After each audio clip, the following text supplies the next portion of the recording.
मेरे प्रिय आत्मन,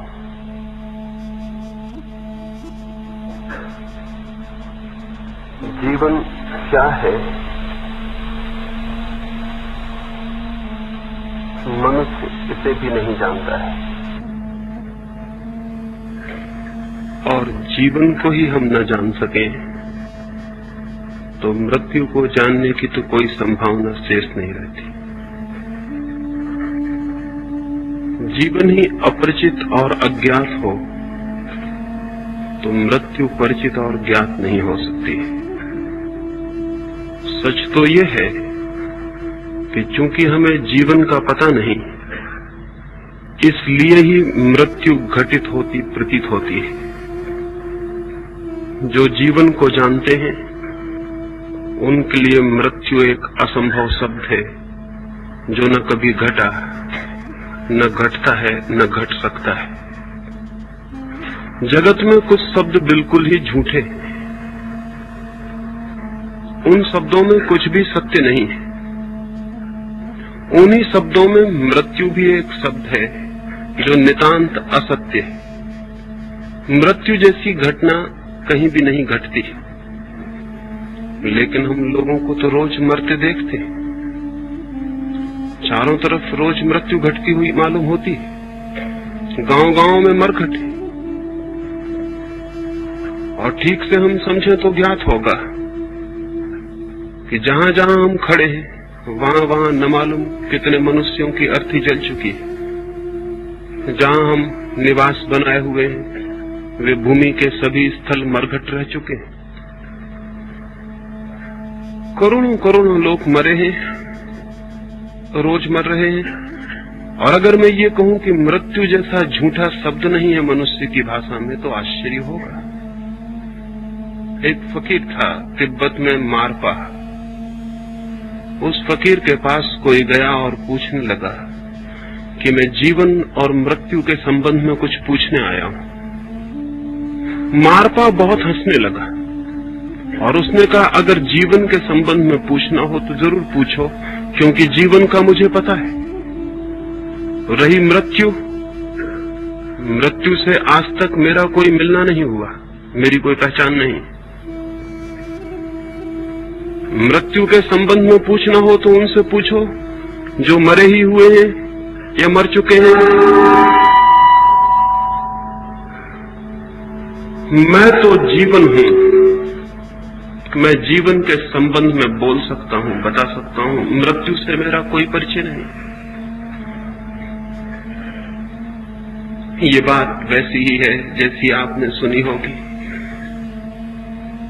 कि एक बार अंधकार ने भगवान से जाकर प्रार्थना की थी कि ये सूरज तुम्हारा मेरे पीछे बहुत बुरी तरह पड़ा हुआ है,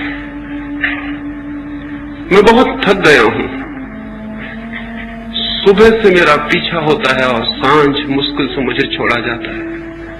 मेरा कसूर क्या है? दुश्मनी कैसी है?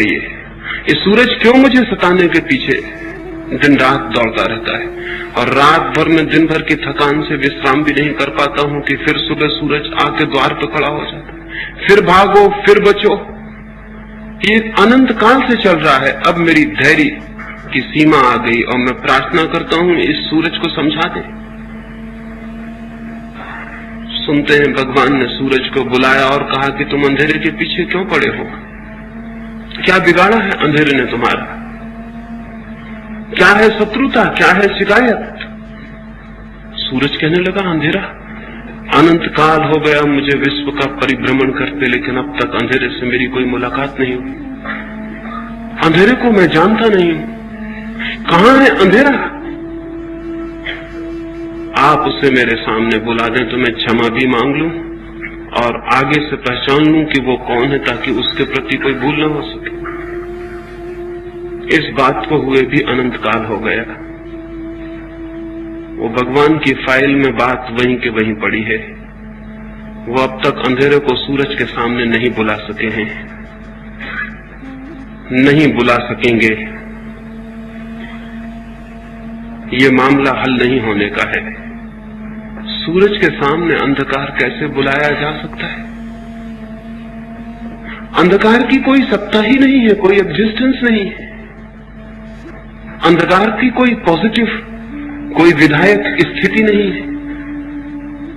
अंधकार तो सिर्फ प्रकाश के अभाव का नाम है। वो तो प्रकाश की गैर मौजूदगी है, वो तो एब्सेंस है, वो तो अनुपस्थिति है। तो सूरज के सामने ही सूरज की अनुपस्थिति को कैसे बुलाया जा सकता है? नहीं, अंधकार को सूरज के सामने नहीं लाया जा सकता है। सूरज तो बहुत बड़ा है, एक छोटे से दिए के सामने भी अंधकार को लाना मुश्किल है। दिए के प्रकाश के घेरे में अंधकार का प्रवेश मुश्किल है। दिए के सामने मुठभेड़ मुश्किल है। प्रकाश है जहां, वहां अंधकार कैसे आ सकता है? जीवन है जहां, वहां मृत्यु कैसे आ सकती? या तो जीवन है ही नहीं और या फिर मृत्यु नहीं है। दोनों बातें एक साथ नहीं हो सकती। हम जीवित हैं, लेकिन हमें पता नहीं कि जीवन क्या है। इस अज्ञान के कारण ही हमें ज्ञात होता है कि मृत्यु भी घटती है। मृत्यु एक अज्ञान है। जीवन का अज्ञान ही मृत्यु की घटना बन जाती है।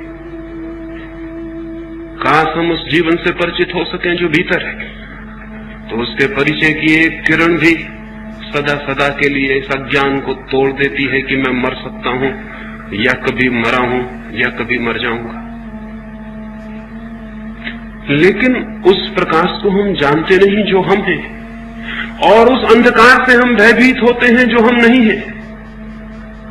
उस प्रकाश से हम परिचित नहीं हो पाते जो हमारा प्राण है, हमारा जीवन है, जो हमारी सत्ता है, और उस अंधकार से हम भयभीत होते हैं जो हम नहीं हैं। मनुष्य मृत्यु नहीं